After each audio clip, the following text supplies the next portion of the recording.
Welcome, Frankfort and Franklin County residents, and thank you for tuning in to the Candidate Forum for State Senator 20th District General Election held on November 8, 2022.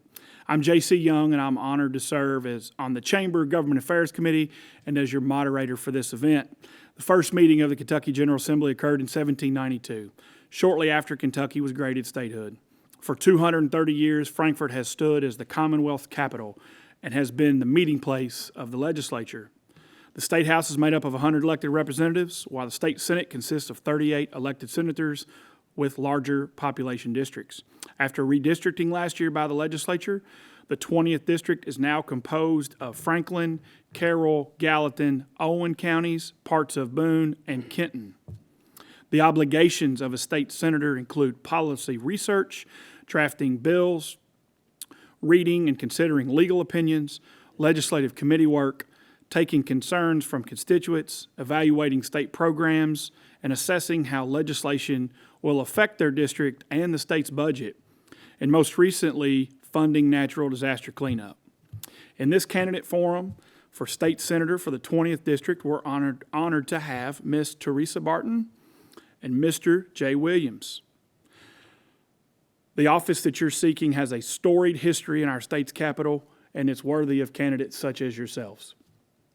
Before we begin, I'd like to thank and recognize the Frankfort Area Chamber of Commerce for establishing this candidate forum and the Frankfort Plant Board for hosting and broadcasting this event.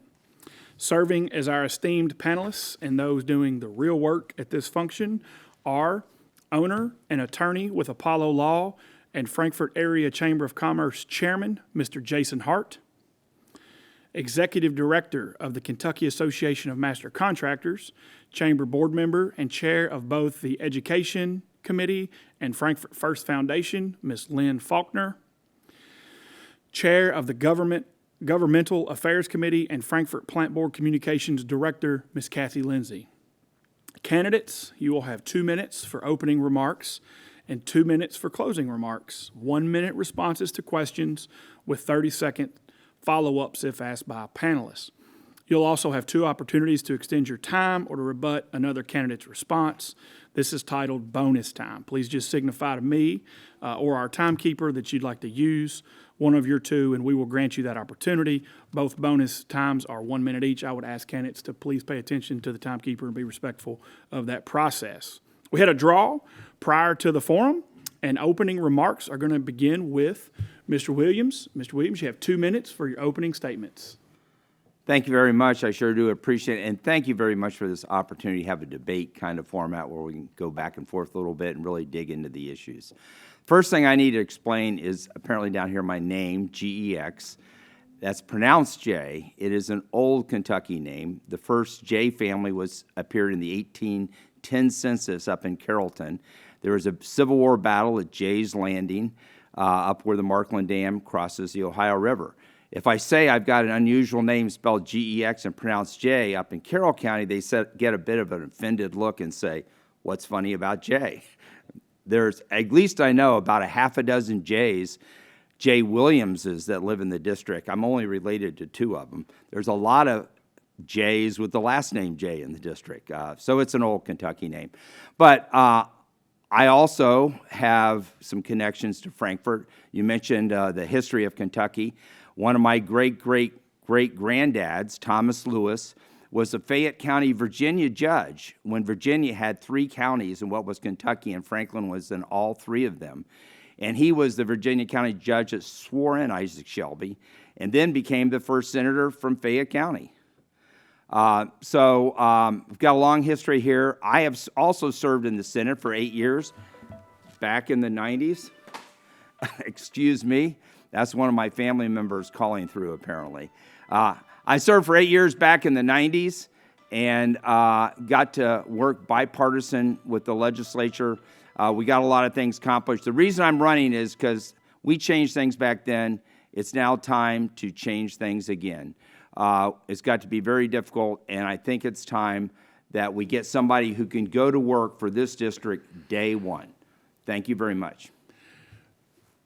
Ms. Barton, 2 minutes, opening statements. Thank you. Well, first of all, thank each of you. Thank the Frankfort Area Chamber of Commerce. the work you all put into this. I know it's been a long day, and thank you, JC, as well. I am Teresa Barton. I am running for State Senate, as you well know, from this forum. I'm a lifelong Franklin County resident. I've been here, obviously, since the beginning of time, it appears. But I went to public schools here, graduated from Kentucky State University, and with degrees in accounting and business. I've raised my boys here, and now they're raising their families here. So I'm very proud to be a long-term Franklin County resident. I'll go back a little bit when I first started in state government. It was the mid-'80s. Things were a lot different than they are today. We had great benefits. We had wonderful opportunities to serve in state government, and over time that's been eroded. But I got the chance to also serve in local government. I was first elected as the Franklin County Judge Executive in 1998, and I was elected again in 2002. And we accomplished so much during that time. I just think about the infrastructure, looking at fire stations, all the work that we did. And of course, I didn't do this alone. But I'm just really honored of the work and the accomplishments we made during that time. Fast forward a little bit more, and then I served under Governor Fletcher in the Office of Drug Control Policy. And then I was elevated to serve as the Deputy Secretary of the Justice and Public Safety Cabinet. We had over 8,000 employees and with a variety of responsibilities, as you might know. So that's near and dear to me, looking at the public protection aspect of what I did at that time and what I plan to bring to the Senate. I just think about the work that we did over the years, and it never mattered about party. It was about people, and that's exactly how I intend to serve as senator for Franklin County as well as the 20th District. So thank you.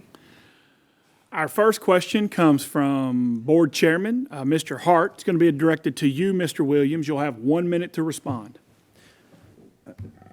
Frankfort's the home to the most state retirees in the state. We have the largest community of state retirees. The state retirement accounts held by KPPA are vital to our residents and businesses and provide goods and services to these retirees. As a legislator that will be representing these folks, what kind of commitment can you make to advocating for these retirees? Oh, I'll advocate very strongly because they're not only vital to that, they're vital to the state's bond rating. One of the things we did back in 97, 98, when our bond rating was about to go down, primarily because we were not funding the pensions like we should have, we funded those pensions when I was in there. Okay, when I had in the budget, we funded those pensions, and we kept the bond ratings from going down to where they are now. And so it is essential, and I think that is agreement in the majority in the legislature that it's essential that we fully fund those retirement communities. So I am all about fully funding them. We also, because of the inflation, there's going to have to be some adjustments. We've got, some COLAs, some that sort of thing in the long term. But first, we have to fully fund, make sure all the checks come from everybody, and maybe we can do some one-time adjustments for the older employees and then get to the place where we can provide some real solid funding once we get our bond ratings to the point that they're good and we have the ability to do that funding for them. But that's the reality of the situation. I've already talked to people about it. Thank you. Ms. Barton, you have 1 minute to respond to that question. Thank you. It's a great question, Jason. Being a retiree myself and talking to literally hundreds of retirees when I'm out walking door to door, it's extremely important, not only to our local economy, but also to their well-being. Fortunately, back when it was the Tier 1 employees and I first started in the 80s, we had the opportunity to have a tremendous retirement. It was somewhat fully funded, but then the legislature kept robbing the fund and using it for other things. So therefore, the money is not there as it should be. I will fight to make sure it is. We currently have a surplus. There's absolutely no reason why we can't continue to put money in that. Make sure we do give cost of living raises in the future. And, I just think it's unfortunate that things happened and they did not take care of our employees because they're not going to have Social Security until they're old enough, and many are already retired. And it's something that I will really fight for. Thank you. Thank you both. Our next question comes from Ms. Faulkner. It's going to be addressed to you, Ms. Barton. You'll have 1 minute to respond. Okay. If elected to this office next term, what would be the first bill you intend to file? Great question. I heard that question before. So there are a couple things that I'm very interested in. I think, of course, I mentioned that families are something I'm very concerned about. I want to look at a lot of the legislature, or a lot of the legislation that's been out there to focus on families. Kentucky First has been my theme since the very beginning, so that's something very important to me. I want to look at the taxation issue and how it affects families. But two bills that are really just clamoring for me to do, and one is a term limit bill, might be have to be a constitutional amendment, and the second will be to hold legislators accountable. I think we need to look at the source of funding, their financial reports, make sure that if they have a PLC or an LLC, that we hold them accountable and find out where that money's coming from. So those are two important bills that I think would be very important to the accountability of the legislature. Mr. Williams, your response, you have 1 minute. Yes. Quite frankly, I believe that transportation's my number one ask for the committee. State and local government's my next ask. The number one thing I'm going to do is to see how much we can get into that retirement fund, because they do have some surplus. I will work with them to get as much as we can into that. And I don't need to file a bill to make that happen. It's a matter of working with other bills, working with the amendments. In my entire history of the legislature, I did mostly amendments. And what I find is you can be very effective filing amendments, because I'm going to walk in as getting to know everybody. I will work to file the bills. But that's what's number one on my mind. And reducing taxes, I'll work for that from the state and local government, changing our tax structure and working with the majority to make sure we go to a consumption tax and eliminate the income tax so we can increase our tax base throughout the Kentucky. I'll be very interested. But realistically, I know it's the chairman of those committees that gets the real bill done. I'll work with those chairmen. Our next question comes from the remarkable Kathy Lindsay, and that's going to be addressed to you, Mr. Williams. You'll have 1 minute to respond. Okay. There is a constitutional amendment on the ballot this year that would allow the state legislature to change the end date of the legislative session through a 3/5 vote in each chamber, but also provide that a special legislative session for up to 12 days may be called by the House Speaker and the Senate President, and it also changes provisions regarding when a law takes effect. What does this mean for the people of Kentucky, and is this something that you support? Why or why not? So the intent of the constitutional amendment is checks and balances, okay? I call it the checks and balances amendment, in that at the federal level, and really I think throughout all levels of government, it's our system of checks and balances between the judicial, legislative, and executives that I think that is really our strength. So this was an attempt, because we have a part-time legislature that only meets for the first 3 months of the year, essentially. This was an attempt to provide a year-round checks and balances for the governor or for the executive, whatever. However, I do not agree with doing the end date, and what if it doesn't pass here? You know, I haven't looked at that closely. I'm not necessarily saying we need checks and balances all year round. What I would do if this one does not pass is I will introduce one that has a term limits in it, along with this 12 days of checks and balance time, and not end the legislative session any longer. Let it just stay the way it is, ending in April.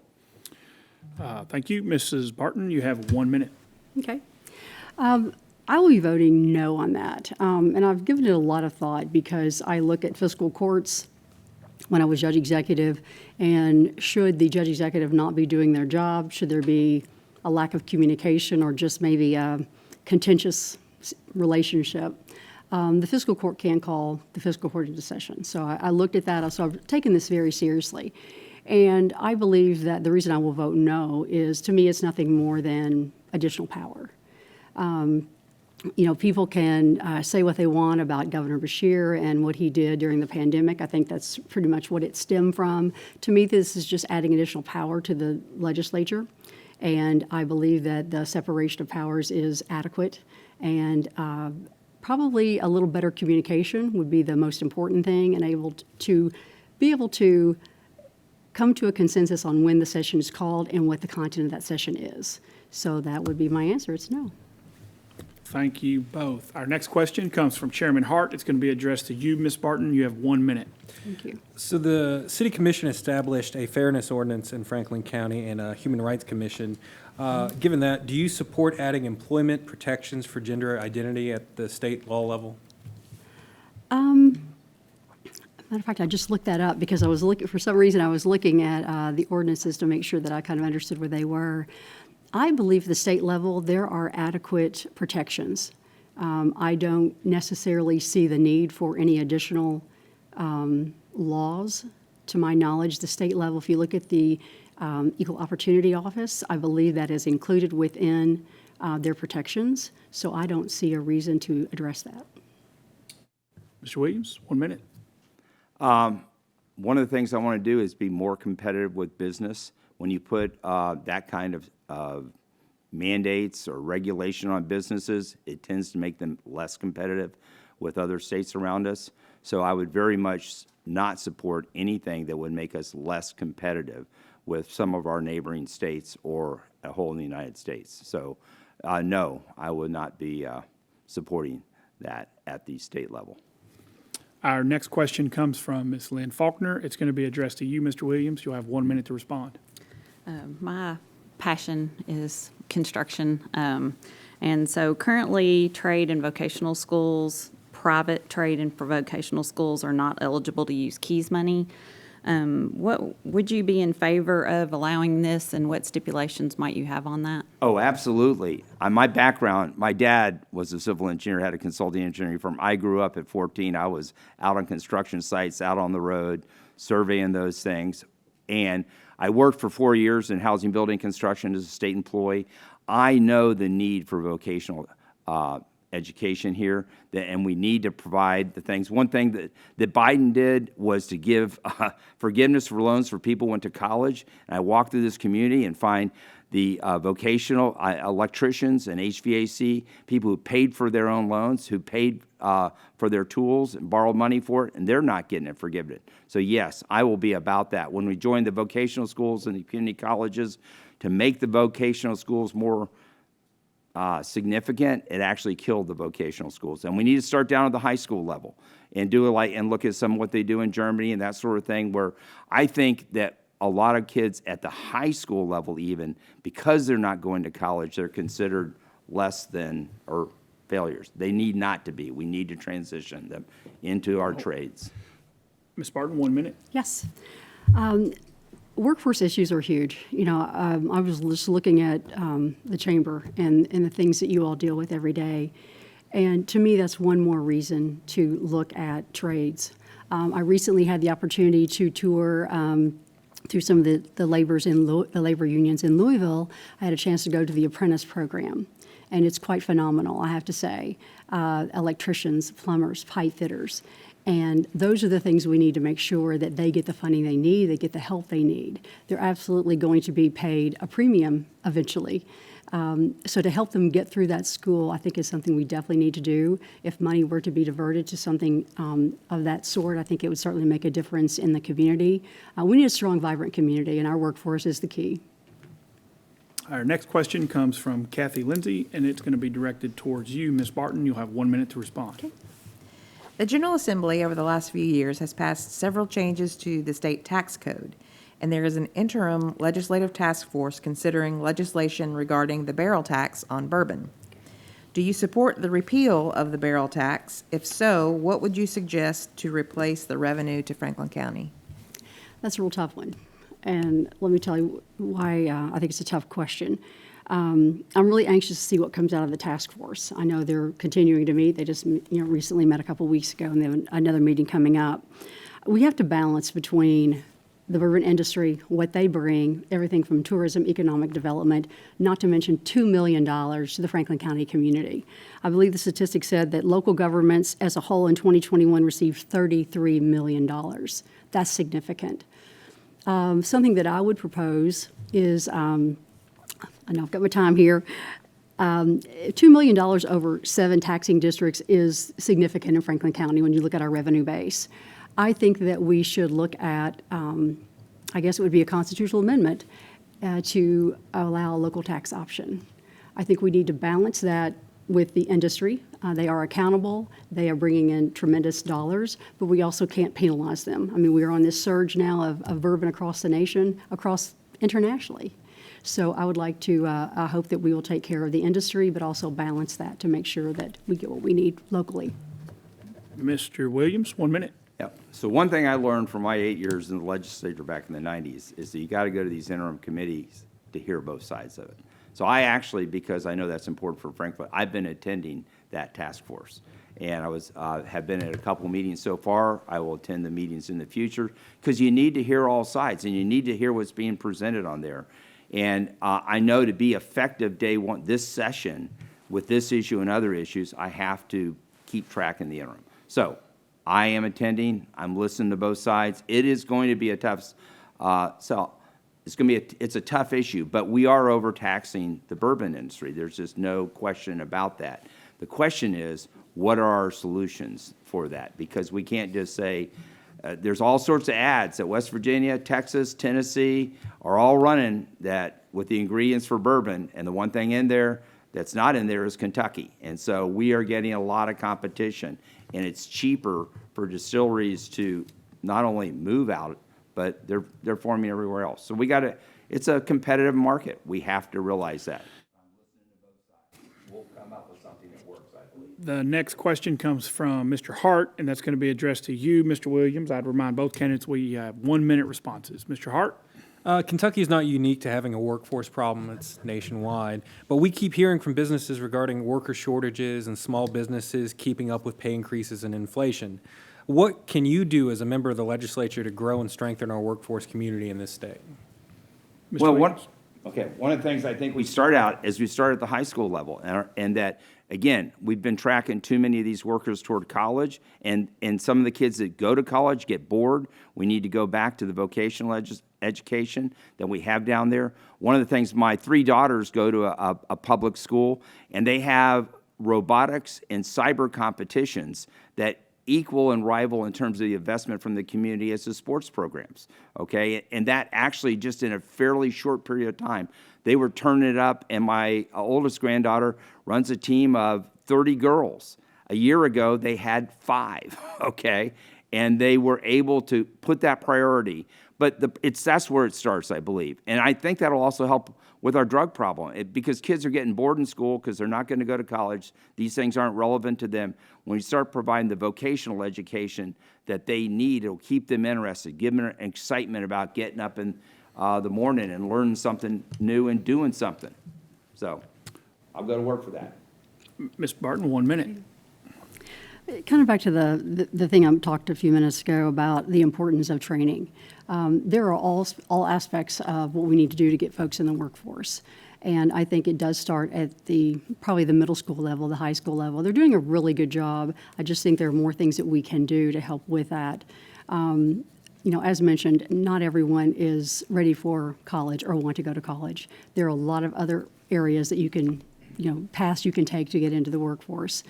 I think something to incentivize maybe small business, which is something very important to me, had my own small business, is making sure that they have the right incentive and tax structure. We have a lot of big businesses who have come into the state. I think the governor just recently recovered a lot of money from Brady, if I recall. Holding them accountable, making sure that the money that they receive, in fact, is producing what they promised. If it's not, then we need to make some modifications, incentivize small businesses so they can invest in their workers, and help them be able to prosper, because that really is the core of what happens in Kentucky. Thanks.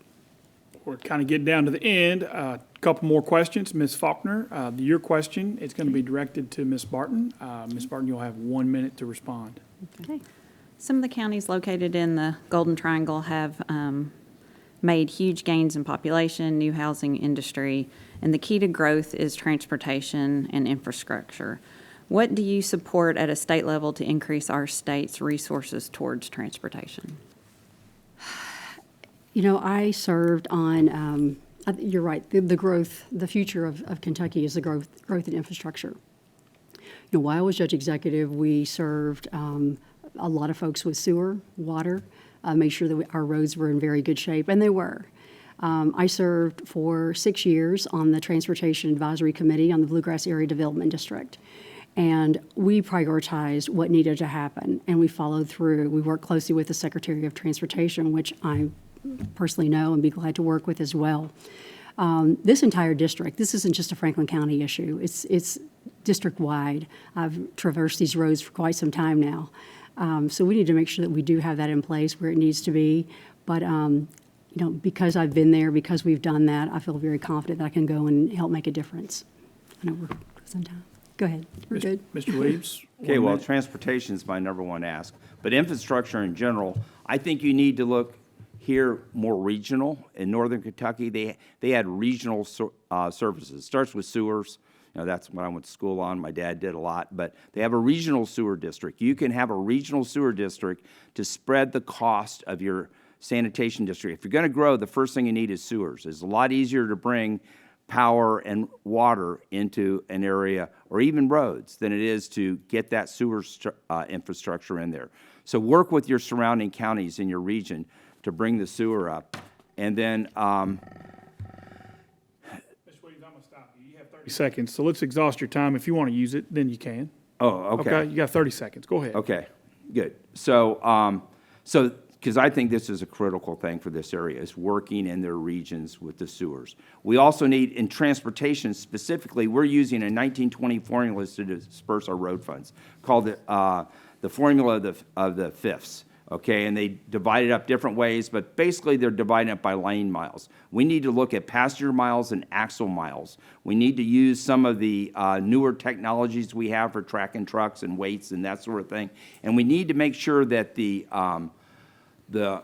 money goes to where it's being used. Because when we're doing lane miles, you may have 5-lane road somewhere in a rural area that has not many cars on it. But when we know we have heavy congestion here, we need to make sure that Now you traffic. got it. Okay. Yeah, now thank you got a whole minute We now. need to make sure the money goes to where the people, the passengers are. That's why you look at passenger miles. We need to make sure that the money goes where the trucks are. That's why you look at axle miles, okay?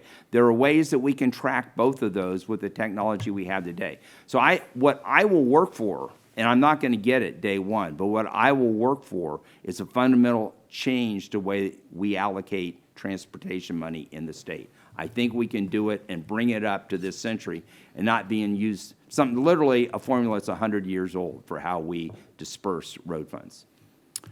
Ms. Kathy Lindsay, another question here. This one's going to be directed, we're going to start with you, Mr. Williams, and then Ms. Barton. So you'll have 1 minute to respond. Okay. There is another constitutional amendment on the ballot this year affecting anti-abortion.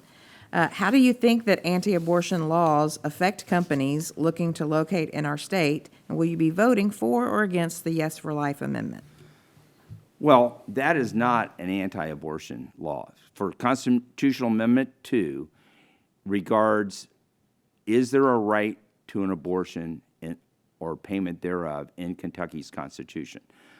If you vote no, then likely some judge in Louisville that none of us has already found a right to an abortion in the Constitution, which has never been there, okay? It's a newly created right without a vote of the people of the state. If you vote yes, the legislature can still could have taxpayer funding of abortion. I don't think they'll do that, but they could do that. We still have bypasses for abortion legislatively. You have to look at what's in the Constitution and what's in the laws.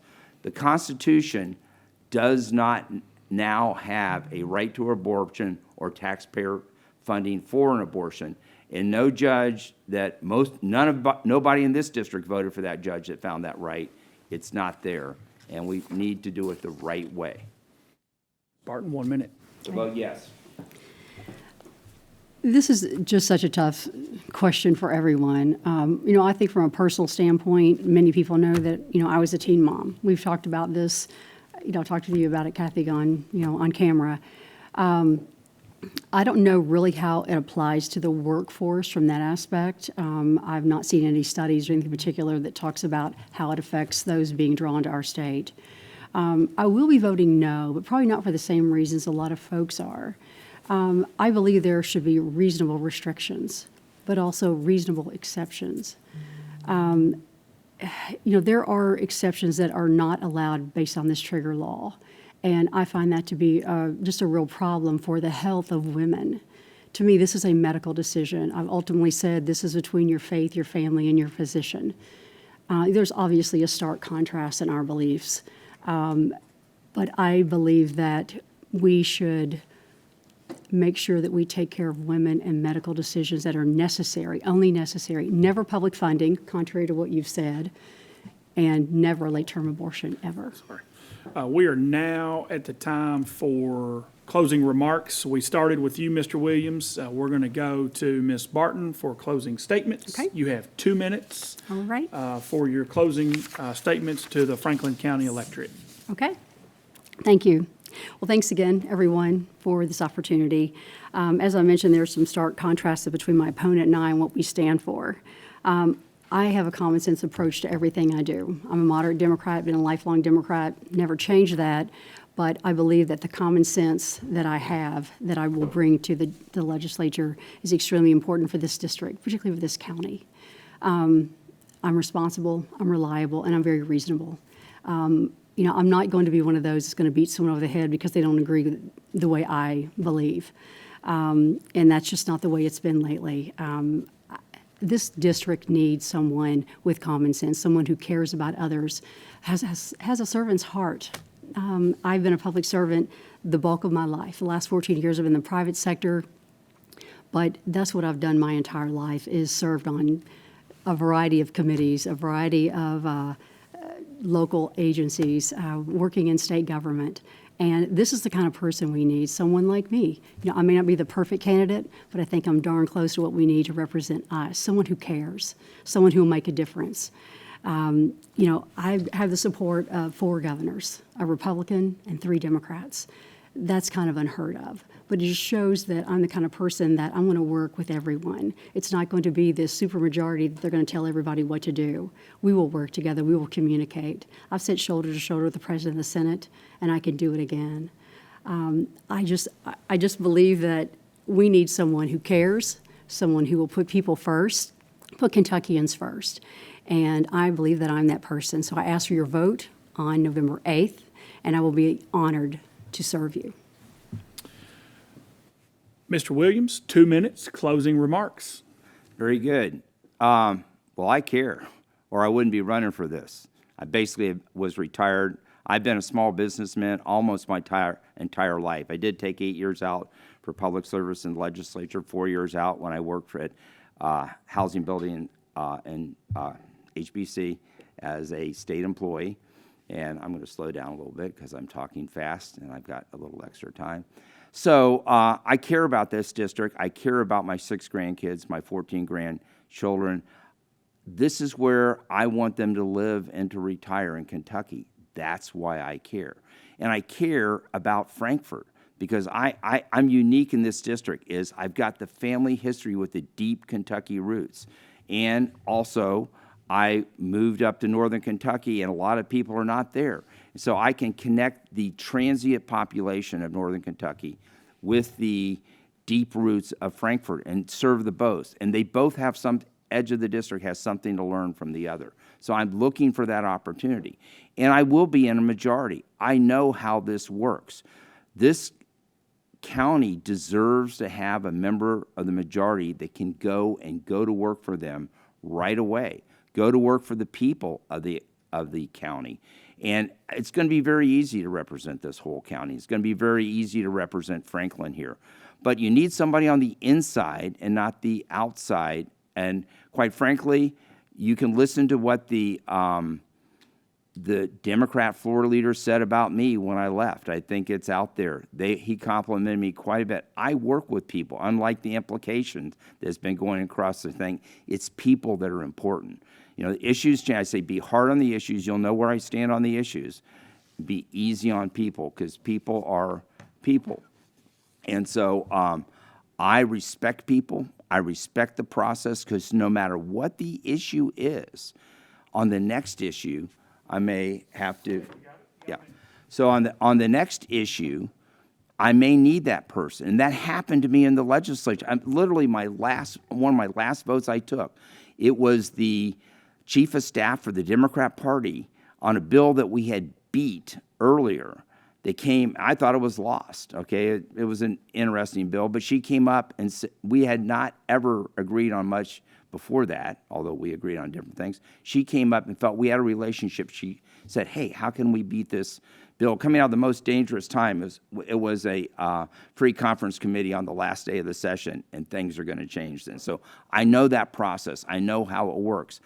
I wrote the rules for the first Republican really led Senate in 1997. And I did it not just because I knew the rules, not just because I knew the process, because I worked with people across the aisle. We had 15 Republicans and 5 Democrats. We worked together.